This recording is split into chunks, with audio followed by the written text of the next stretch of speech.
अच्छा जी, मैं स्टार्ट कर रहा हूँ। हेलो, आवाज़ आ रही है आप लोगों को? यस सर आ रही। ओके जी, टर्मिनल कैरेक्टरिस्टिक्स हमें स्टार्ट करनी है। तो टर्मिनल कैरेक्टरिस्टिक्स बल्कि काम करता हूँ मैं वाइट बोर्ड ले आता हूँ, उससे ज़्यादा बेहतर काम होगा जी। देखो, टर्मिनल कैरेक्टरिस्टिक्स क्या होती है? सबसे पहले तो जल्दी से मुझे बताएं, टर्मिनल कैरेक्टरिस्टिक्स किसको कहेंगे? Terminal characteristic. अरे, आपको अभी जवाब देना चाहिए क्योंकि आप एडीसी में पढ़ रहे हो और बाकी सब भी पढ़ चुके हैं, तो उनको थोड़ा सा टाइम हो गया है।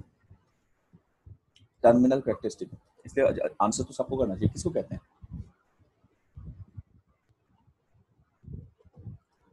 याद है? नहीं याद है? ये कहलाता है relation of output quantities. Relation of output quantities. तो अगर मैं terminal characteristic shunt DC motor की मालूम करूंगा तो डीसी मोटर की आउटपुट क्या होती है? जल्दी से बताओ यार, डीसी मोटर की आउटपुट क्या होती है? हेलो, हेलो, आवाज आ रही है? यस सर आ रही है। तो क्या होती है डीसी मोटर की आउटपुट?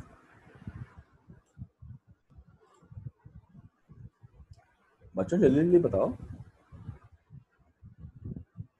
मोटर है, मोटर का आउटपुट नहीं पता आप लोगों को? रोटेशन। रोटेशन तो ओमेगा हो गया, और दूसरी क्या होगी?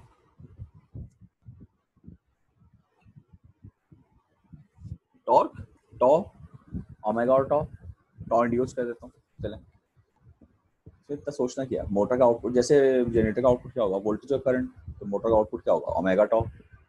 टॉ ओमेगा, पावर है ना, पावर भी आई होती है तो यहाँ टॉ ओमेगा होती है, तो टॉ ओमेगा। इसकी हमें इक्वेशन फाइंड आउट करनी है इस रिलेशनशिप में। तो चलें शुरू करते हैं। हमारे पास क्या इक्वेशन थी? केवीएल की। केवीएल से स्टार्ट करेंगे। वी टी इक्वल्स टू, हम कहते थे अभी जो हमने निकाला था, E a plus I a into R a. ये क्वेश्चन है मेरे पास। ठीक है जी। आप कहेंगे सर वी टी कॉन्स्टेंट है, इसको एज लिखते हैं, और हमें चाहिए कि ओमेगा और टॉर्क इंड्यूस। तो आप जानते हैं कि ई ए क्या होता है? ये होता है ओमेगा आ गया। और टॉर्क इंड्यूस चाहिए तो आई ए का इक्वेशन होती है टॉर्क इंड्यूस से। क्या होती है? टॉर्क इंड्यूस होता है के फाई आई ए। आई ए किसके बराबर होगा? आप कहेंगे सर टॉर्क इंड्यूस्ड अपॉन के इंटू फाई। ठीक है जी, इंटू आर ए। ये क्वेश्चन आई। अच्छा जी, अब अगर मैं कहूँ कि मुझे ओमेगा और इंड्यूस टॉर्क इंड्यूस चाहिए, तो ओमेगा की क्वेश्चन निकालनी है। ओमेगा को मैं एक तरफ लिख लेता हूँ, तो मैं लिखता हूँ के इंटू फाई इंटू ओमेगा। ये बराबर होगा, ये इधर को आ जाएगा लेफ्ट हैंड साइड पे, तो माइनस साइन आएगा, माइनस टॉर्क इंड्यूस्ड अपॉन के into phi, phi R A plus we T. ये क्वेश्चन बनी। तो आप कहेंगे सर मुझे चाहिए ओमेगा की क्वेश्चन, तो ओमेगा बराबर होगा, अगर के फाई को हम क्रॉस मल्टीप्लाई करवा दें, तो क्रॉस मल्टीप्लाई करवाएंगे तो मेरे पास क्या चीज़ आएगी बताएं? माइनस ब्रैकेट, टॉर्क इंड्यूस को बाहर निकाल लेता हूँ, तो अंदर ऊपर क्या चीज़ आएगी? यानी आर ए ओवर के फाई नीचे भी, और क्रॉस मल्टीप्लाई होगा के फाई एक और नीचे आ रहा है, तो वो क्या हो जाएगा? के स्क्वायर इंटू फाई स्क्वायर। बाहर आ गया टॉर्क इंड्यूस। टॉर्क इंड्यूस क्यों बाहर निकाला है? क्योंकि यही तो मेन चीज़ है। और बचा क्या आपके पास? आप कहेंगे sir plus we T upon क्या आएगा? के इंटू फाइव। ये इक्वेशन आ गई। इसको मैंने box, this is called terminal characteristic of DC shunt motor. ठीक है जी। इसमें जो वेरिएबल्स हैं वो कौन कौन से हैं? आप कहेंगे सर एक वेरिएबल तो ये है, ओमेगा और एक वेरिएबल है, बाकी तो सारे कॉन्स्टेंट्स हैं, तो दो वेरिएबल्स। अब आपसे सवाल ये पैदा होता है कि इन दो वेरिएबल्स का अगर हम ग्राफ बनाना चाहें तो ये ग्राफ बना लेते हैं, ठीक है।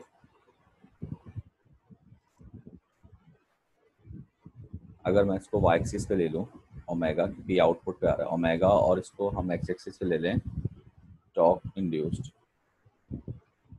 तो बताएं इसका रिलेशनशिप क्या आएगा, कौन बच्चा बताएगा,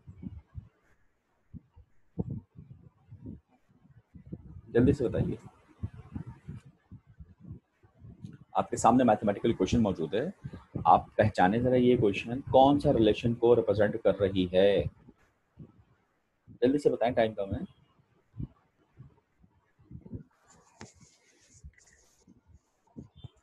जी, जो भी समझ में आ रहा है बता दें, नहीं तो कह दें सर आइडिया नहीं हो रहा। Directly proportional. हाँ नहीं मतलब क्या बनाऊं क्या?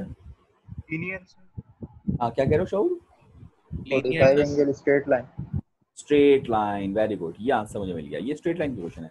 ये पढ़ी है आपने इंटर में, मैं यहाँ जरा इंटर वाली क्वेश्चन बताऊँ और मुझे बताएं कि ये क्वेश्चन आपने पढ़ी है कि नहीं।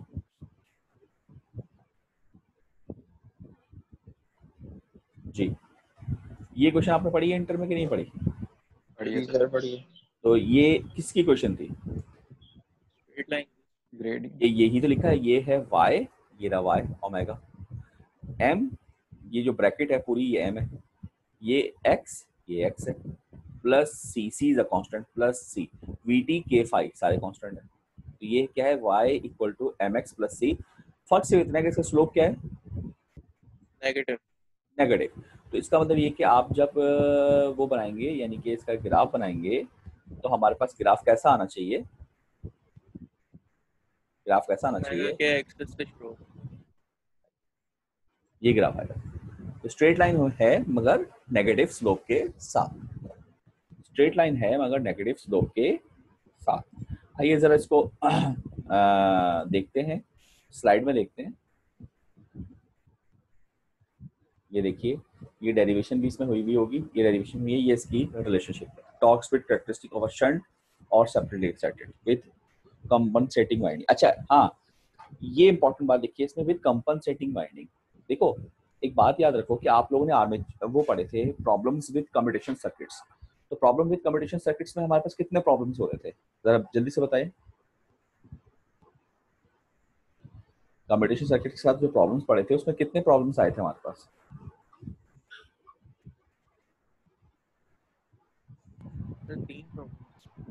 यार देखो प्रॉब्लम तीन आए थे, एक मतलब आर्मेचर रिएक्शन की वजह से दो आए थे, न्यूट्रल प्लेन शिफ्ट और फ्लक्स वीकनिंग, और दूसरा एलडीआई अपॉन डीटी था, मगर रियल लाइफ के प्रॉब्लम दो थे अगर याद करो, एक आर्किंग था, दूसरा फ्लक्स वीकनिंग था। क्या ख्याल है, नेट रिजल्ट तो यही आ रहा था ना। तो आज जब हम मोटर पढ़ने जा रहे हैं तो उसमें आर्किंग स्पार्किंग तो एक फिजिकल प्रॉब्लम है, वो मैथमेटिकल इक्वेशंस में प्रॉब्लम नहीं देगा हमें। आर्किंग स्पार्किंग तो एक फिजिकल फिनोमेना है कि जब चीज चलाओगे तो वो आर्क मार रहा होगा, लेकिन फ्लक्स वीकनिंग क्या चीज है, फाई का कम हो जाना। तो यहाँ पर इक्वेशन में फाई तो आ रहा है, फाई का कम हो जाना इक्वेशन में फर्क डालता है। तो इसका मतलब हमारे पास जितने भी हम थ्योरेटिकल डिस्कस कर रहे हैं यहाँ पर, वो फ्लक्स वीकनिंग इफेक्ट को ही हम यहाँ कंसिडर करेंगे, और बाकी सब चीजें फिजिकल हैं, वो चलने के बाद पता चलेंगी, वो मैथमेटिकल इक्वेशंस में नहीं आएंगी, तो उनको हम इंटरपोल्स लगाकर हम सही कर लेंगे। तो हमने सपोज किया हुआ है, आप ये समझ लें कि हर मोटर में इंटरपोल पहले से लगा हुआ है, कंपनसेटिंग लगेंगी तो फ्लक्स सही होगा, नहीं लगेंगी तो नहीं होगा। देखिए यहाँ पर इसलिए सिर्फ एक बात डिस्कस की है, कंपनसेटिंग वाइंडिंग। तो इसका मतलब है कि कंपनसेटिंग वाइंडिंग अगर मैंने लगाई है तो इसका इसमें आर्मेचर रिएक्शन नहीं है, तो फ्लक्स क्या है, कांस्टेंट। तो यहाँ पर फ्लक्स कांस्टेंट है, मगर अगर मैं कंपनसेटिंग वाइंडिंग नहीं लगाऊंगा तो फ्लक्स कांस्टेंट नहीं होगा, वीकेन होगा। तो बताएं इस ग्राफ पे क्या असर पड़ेगा?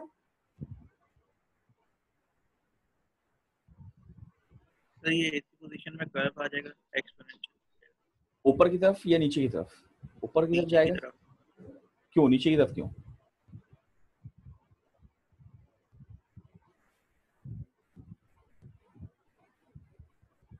जरा रिलेशनशिप को गौर करें, आपके पास ये फाई और ये फाई है, आप फाई को कम करेंगे तो हमारे पास रिलेशनशिप ये डिनोमिनेटर है, ये डिनोमिनेटर है, ये ज्यादा गिर जाएगा, ये कम गिरेगा तो ये ज्यादा गिरेगा, तो मतलब माइनस, यानी कि ये ज्यादा गिरेगा तो ओवरऑल इसकी वैल्यू छोटी हो जाएगी, ठीक है ना। और ये माइनस हो रहा है, तो माइनस हमारे पास जब चीज कम होगी तो ये चीज ऊपर बढ़ेगी।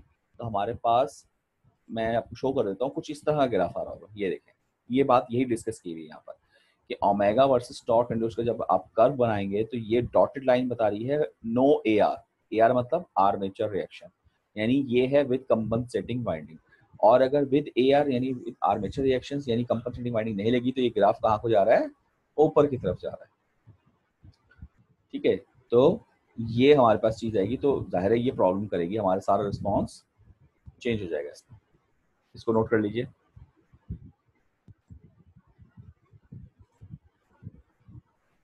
ओके, इसके बाद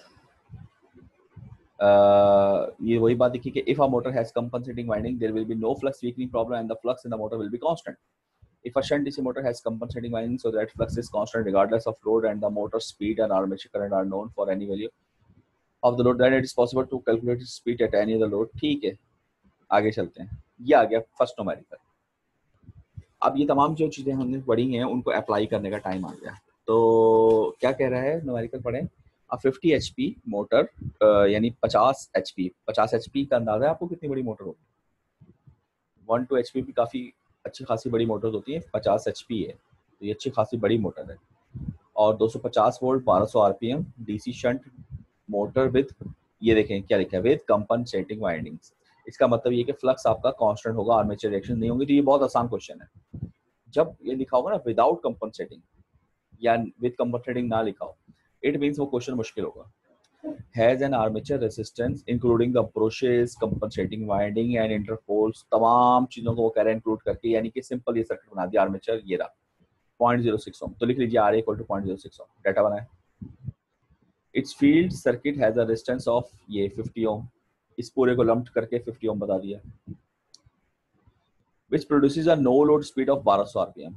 ये rpm है तो n लिखे, n नॉट, नो लोड है ना, n not 1200 rpm 1200, and there are 1200 turns per pole on the shunt field winding। तो नंबर ऑफ टर्न्स आपके पास 1200 हो गए, तो नंबर ऑफ टर्न लिख लीजिए 1200, n आ गए। किसके हैं, फील्ड वाइंडिंग, nf, nf होगा, nf 1200, ये लिखा हुआ है nf इक्वल टू 1200। और टर्मिनल पोटेंशियल 250 वोल्ट ये रहे, और बस सारी चीजें दी हुई है। पहले पार्ट में लिखनी है find the speed of this motor when it's input current is 100 ampere. ये 100 एम्पियर हो तो फाइंड आउट करें, कैसे करेंगे बताएं।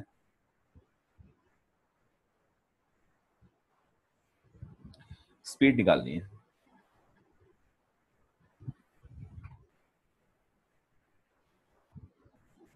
कैसे होगा। ये वाली इक्वेशन समझिए। बिल्कुल सही, वेरी गुड यार, तुम लोग आज तो बड़े अच्छे जवाब दे रहे हो। ये वाली क्वेश्चन, ये बराबर होता है के प्राइम, प्राइम आप लगेगा 5 इंटू एन, नहीं प्राइम आ गया ना, एन आएगा ना, ठीक है।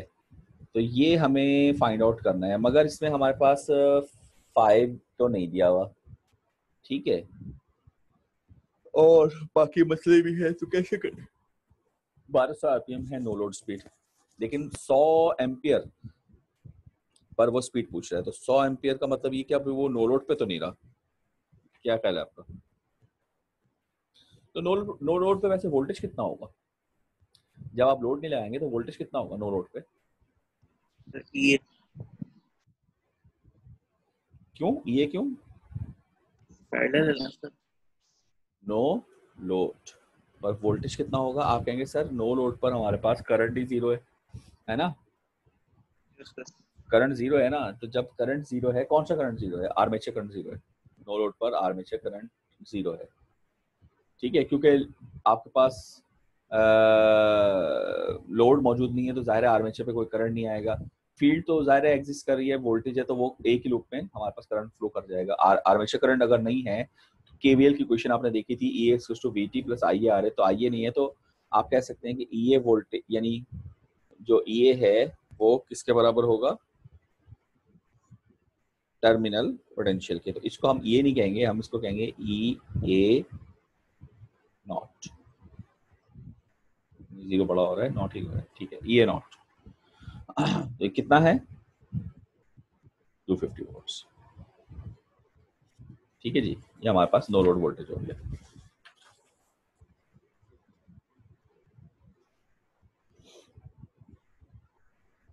अच्छा, अब हम कर लेते हैं जरा पहला पार्ट। पहला पार्ट कहता है लाइन करंट, पार्ट ए।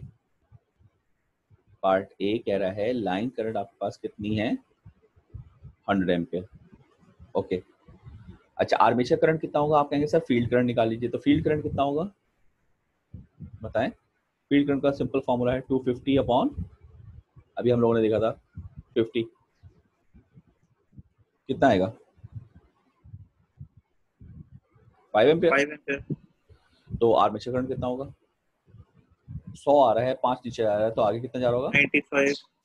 बिल्कुल ठीक, 95 एम्पियर। तो ये आइए आ गया। अच्छा, इसको हम कर देते हैं 1, आइए 1 कर लेते हैं, ठीक है। तो ई ए 1 बताएं कितना आ रहा है, आई ए 1 आ गया, तो ई ए 1 कितना है?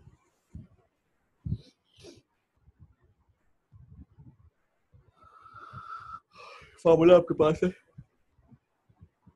E x to B T minus I R है। ई ए 1 कितना है? मेरे पास जो आंसर आ रहा है वो लिख रहा हूँ, आप बताएं। ये आ रहा है आपके पास? 244.6। Yes sir. ये आ रहा है? अच्छा, ई ए 1 आ गया। अब आपको क्या चाहिए? आपको स्पीड चाहिए थी, तो स्पीड इसी जगह पे चाहिए, तो N1 चाहिए आपको बेसिकली। ठीक है जी, अब आपके पास दो इक्वेशन आ गई, दोनों में आपके पास के और फाई मौजूद नहीं है। देखें, इस तरह के तमाम क्वेश्चन जो आएंगे ना, इसमें सबसे बड़ा मसला बनेगा आपको के का। इस पूरे डाटा में देखें के के लिए डाटा कहीं दिया हुआ है, के क्या था? के था Z P over Z P, यानी के प्राइम है ना, तो जेड पी ओवर 60 है, याद है आपको? Yes sir. जब जेड पी ओवर 60 था, तो ना जेड की कोई चीज दी है, ना पी बताया है, ना ए की कोई चीज दी है, तो इट मीन्स आप के नहीं निकाल सकते हैं। तो ऐसी क्वेश्चंस हमेशा कंपैरेटिव सॉल्व की जाती हैं। तो कंपैरेटिव कैसे सॉल्व करेंगे? आप कहेंगे नो लोड की क्वेश्चन जरा लिखता हूँ मैं। तो नो लोड की क्वेश्चन जो थी हमारे पास वो क्या थी? नो लोड की क्वेश्चन आप कहेंगे सर ई ए, अगर चलें इसको नोट कर लो, तो ये मेरे पास बन जाएगी के prime into 5 into n naught. और दूसरी क्वेश्चन मेरे पास जो है वो किसकी है, अभी जो स्पीड पे यानी निकाली है 100 एम्पियर पर, ई ए 1, वो किसके बराबर है? इक्वल्स टू के prime into 5 into N1। Okay, अब जरा इन दो इक्वेशंस पर गौर करें आप। इन दो इक्वेशंस को अगर आप देखें तो आपको अंदाजा होगा कि ये बताएं, ये चीज तो कांस्टेंट है के प्राइम, और इधर भी कांस्टेंट है। क्या ख्याल है आपका? क्योंकि इस मशीन की कंस्ट्रक्शन तो नहीं बदली ना, नो लोड पर और 100 एम्पियर पर, तो के तो कांस्टेंट हुआ ना। Yes sir. मगर फाई का कांस्टेंट होना ये जरूरी है, क्योंकि नो लोड पर फाई और लोड पर फाई, ये किस पर डिपेंड करेगा? ये इस पर डिपेंड करेगा, ये चीज। अगर मेरे भाई यहाँ पर कंपनसेटिंग वाइंडिंग ना लगी हो तो आर्मेचर रिएक्शन हो जाएगा। तो आर्मेचर रिएक्शन क्या होता है? जब लोड लगाएंगे करंट आएगा तो आर्मेचर रिएक्शन आएगा और फ्लक्स को वीकन करेगा। तो जैसे लोड लगा, करंट आया, फ्लक्स वीकन होगा, तो इसका मतलब ये कि ये वाला फ्लक्स ज्यादा होगा और ई ए 1 वाला फ्लक्स कम हो जाएगा, तो यानी कि ये कांस्टेंट नहीं रहेगा। मगर अगर मैं कंपनसेटिंग वाइंडिंग लगा देता हूँ विद कंपनसेटिंग वाइंडिंग, तो इसका मतलब फ्लक्स वीकनिंग इफेक्ट नहीं होगा, यानी फ्लक्स भी क्या रहेगा? कांस्टेंट। क्या ख्याल है आपका? ठीक है, यस सर। इसका मतलब ये कांस्टेंट है, तो बस ये तो ज़ाहिर चेंज होगा। अगर इन दोनों इक्वेशंस को मैं डिवाइड कर दूं, तो क्या ये दोनों इससे कट नहीं जाएंगे? क्योंकि तो कांस्टेंट है, एक ही वैल्यूज हैं दोनों की।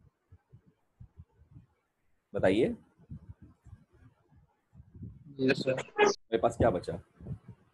मेरे पास बचा E a naught over E a 1 equals to N naught over N 1, ये बचा मेरे पास। अब आपसे सवाल ये है कि ई ए नॉट मालूम है क्या? Yes sir. ई ए 1 मालूम है क्या?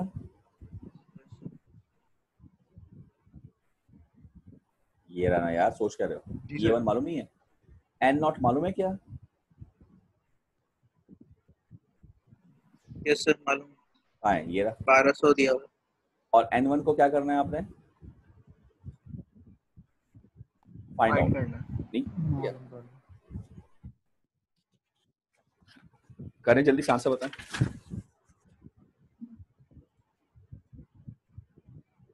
एन वन का बताइए आंसर।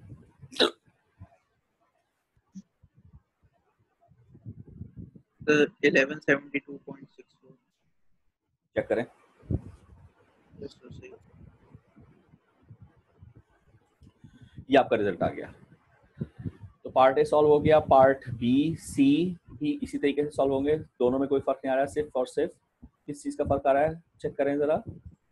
करंट का 200 एम्पेयर 300 एम्पेयर, तो यहाँ पर चेंज आएगा 200 एम्पेयर, और ये सवाल में आपकी वैल्यूज बदलती चली जाएंगी। तो ये आपने होमवर्क करना है, ठीक है। आखिर में है प्लॉट। प्लॉट तो जाहिर आप नहीं कर सकते। इसमें कोई क्वेश्चन, ये मैंने कहा था ना, जब कंपनसेटिंग वाली हुई तो आसान, बहुत सवाल आसान है।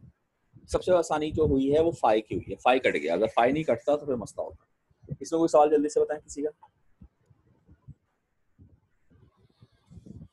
जी, एनी क्वेश्चन?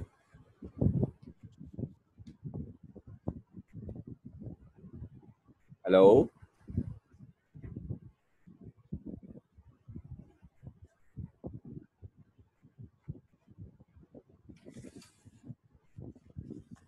आवाज आ रही है?